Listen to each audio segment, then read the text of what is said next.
नमस्कार दोस्तों, मेरा नाम है विजय कुमार और आप देख रहे हैं कॉमिक्स पिटारा चैनल को। तो चलिए दोस्तों, राज कॉमिक्स में चेरी के कॉमिक्स को शुरू करते हैं, जिसका नाम है चेरी और फक्कड़ अंकल। दोस्तों, इस कॉमिक्स में आपको छोटे छोटे स्टोरी देखने को मिल जाएंगे जो कि काफ़ी इंटरेस्टिंग और फनी होते हैं। तो चलिए इस कॉमिक्स को शुरू करते हैं। आप देख सकते हैं इसका कवर पेज कुछ इस तरह का है। इसकी पहली स्टोरी है चेरी और फक्कड़ अंकल। आदाब, बजा लेता हूँ बहन जी। ओह, आंखें कमजोर होने के कारण फक्कड़ अजमेरी अंकल मुझे मम्मी समझ रहे हैं। मैं बहन जी नहीं, फक्कड़ अंकल उनकी बेटी हूँ। मम्मी घर पर नहीं है। ओह, माफ करना चेरी बेटी, आंखें जरा धोखा खा गई। खैर, तुम्हारे पापा कहाँ हैं? वो भी नहीं है। आते ही होंगे। आप यहाँ बैठकर उनका वेट कीजिए। मैं खेलने के लिए अभी हिना को लेकर आती हूँ। चेरी, यहीं खेलते हैं ना? नहीं, मेरे घर फक्कड़ अंकल आए हुए हैं। वे कुछ गड़बड़ ना कर दें, इसलिए उनकी देखरेख के लिए मेरे ही घर पर खेलते हैं। ठीक है, चल। तुम्हारे पापा तो आए नहीं, अभी चलता हूँ, उनसे बाद में मिल लूंगा। जैसी आपकी मर्जी। जाते जाते ये तो बता दूं कि तुम्हारा बाथरूम बड़े ही कमाल का है। मैंने पान थूकने के लिए जैसे ही उसका दरवाजा खोला, वैसे ही उसकी लाइट जल गई। भाई, बहुत बढ़िया है तुम्हारा बाथरूम। हो गई गड़बड़। गड़बड़? कैसी गड़बड़? हमारे बाथरूम में लाइट नहीं है। बाथरूम के चक्कर में फक्कड़ अंकल हमारे फ्रिज में पान थूक गए, क्योंकि हमारे घर में सिर्फ फ्रिज ही ऐसा है जिसका दरवाजा खोलते ही लाइट जलती है। तो ये छोटी सी स्टोरी खत्म होती है। तो चलिए दूसरे स्टोरी को शुरू करते हैं, जिसका नाम है weight lifting. Okay. Wow, Malleswari ने कांस्य पदक जीता। महिलाएं भी किसी से कम नहीं है, मुझे भी ऐसा ही कुछ कर दिखाना है। मल्लेश्वरी के बाद मेरा ही नाम आना चाहिए और इसके लिए मुझे हेल्थ क्लब ज्वाइन करना होगा। मुझे बड़ी होकर वेट लिफ्टिंग में नाम कमाना है। क्या मैं ऐसा कर सकूंगी? बिल्कुल। वेट उठाने की प्रैक्टिस करो। ओह ओह, क्या हुआ? नहीं उठता, लेकिन मैं हार नहीं मानूंगी। वेट लिफ्टिंग करने का मेरे पास एक आइडिया है। मैं रॉड को पकड़कर खड़ी हो जाती हूँ, आप दोनों तरफ से वेट टांगते जाना। ठीक है, तो फिर शुरू करते हैं। टांगिए और टांगिए और आओ ठक। अरे चेरी, कहाँ तुम? यहाँ।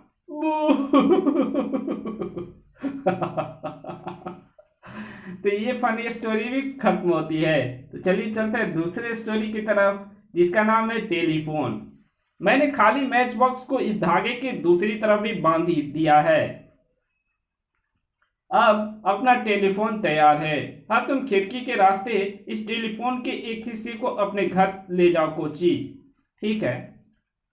अब हम अपने इस टेलीफोन पर अपने अपने घर में रहकर आराम से ढेरों बातें कर सकते हैं। अब मम्मी पापा का कोई इतराज नहीं होगा, क्योंकि उनके टेलीफोन की तरह हमारे फोन का कोई बिल नहीं आएगा। बिल्कुल। मैं अपने घर पर जाकर इसे सुनता हूँ। उसी समय घर में चोर घुस रहा है। मैं पुलिस को फोन करती हूँ। फोन काम नहीं करेगा।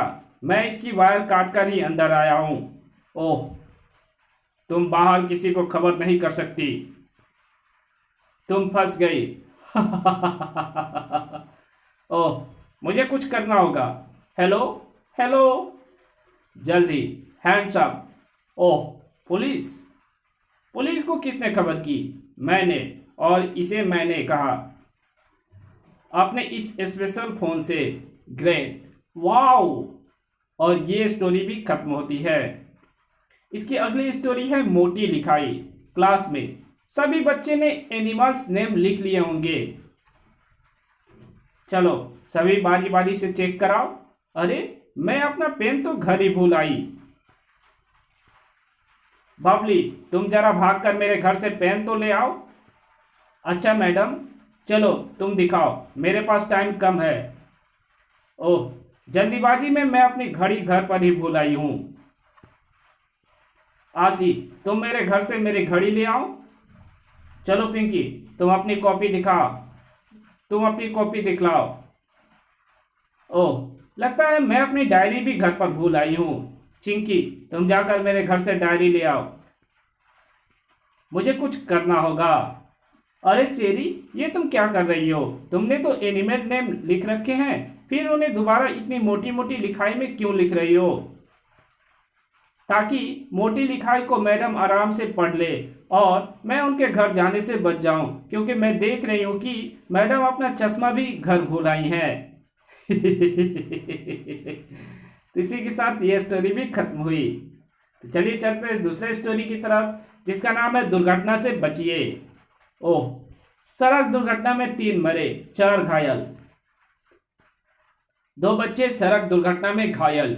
ओह, आजकल सड़क दुर्घटनाएं बढ़ती ही जा रही है। क्या ऐसी घटनाएं रोकने के लिए कुछ नहीं किया जा सकता? अगर लोगों को जागरूक किया जाए तो कुछ हो सकता है। ऐसा मैं ये काम करूंगी। अगले दिन चेरी नजर नहीं आ रही, उसको चोट लग गई है, वो हॉस्पिटल में है। ओह, चलो उसे देखने चलते हैं। चलो, थोड़ी ही देर में। कैसी हो चेरी? अच्छी हूं। तुम्हें चोट कैसे लगी? सड़क पर दुर्घटना हो गई। लेकिन तुम सड़क पर क्या कर रही थी? लोगों को दुर्घटना से बचने के तरीके बता रही थी। ये फनी स्टोरी भी यहीं पे खत्म होती है। तो चलिए चलते हैं दूसरे स्टोरी की तरफ, जिसका नाम है अच्छा बहाना बनाया। पास ही फिल्म की शूटिंग होने वाली है। हाफ डे की छुट्टी मारकर वहां कैसे पहुंचा जाए? आइडिया। अरे चेरी, क्या हुआ तुम्हें? तुम लंगड़ा कर क्यों चल रही हो? और तुमने ये पैर पर रुमाल क्यों बांध रखा है? हाफ डे में खेलते समय मेरे पैर में मोच आ गई है मैडम। ओह, तब तो तुम्हें बड़ा दर्द हो रहा होगा। यस मैडम, तब तो तुम्हें क्लास में आने की जगह किसी डॉक्टर के पास जाना चाहिए। तुम घर जा सकती हो। Thank you ma'am. स्कूल से बाहर आते ही मैंने बहाना बनाकर शूटिंग देखने के लिए स्कूल से छुट्टी लेने में कामयाब हो गई। वाह, याहो, फिसलन, आई मेरा पैर, ठक। बाद में शूटिंग देखने के चक्कर में मेरे पैर में मोच आ गई और मैं सचमुच अस्पताल पहुंच गई। ये स्टोरी भी खत्म होती है। चलिए दूसरी स्टोरी शुरू करते हैं, जिसका नाम है फायदा। ओह, चेरी सामने से ही आ रही है। उसकी नजर मुझ पर नहीं पड़नी चाहिए, लेकिन नमस्ते प्रोफेसर अंकल। नमस्ते नमस्ते। इसकी नजर मेरे आविष्कार पर ना पड़े। लेकिन अरे, यह आपके हाथ में क्या है? कुछ नहीं, कुछ नहीं। सत्यानाश, ये तो कोई नई चीज दिखती है। आपका नया आविष्कार लगता है ना? हाँ हाँ, ये मेरा नया आविष्कार हवा में उड़ने का यंत्र है।